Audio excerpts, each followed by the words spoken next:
Ďakujem, pán prezident, ctený parlament.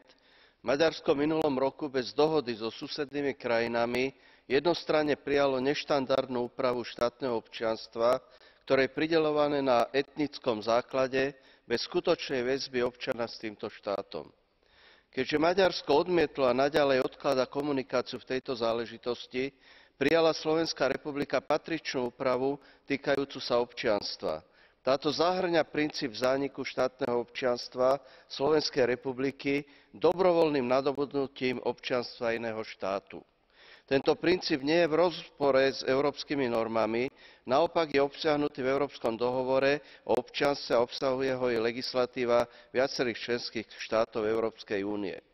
Odporúčam preto maďarským kolegom v Európskom parlamente, aby miesto hysterických nacionalistických výstupov radšej zatlačili na vládu v Budapešti s cieľom započať korektné rokovania v tejto otázke so susednými štátmi. Ďakujem.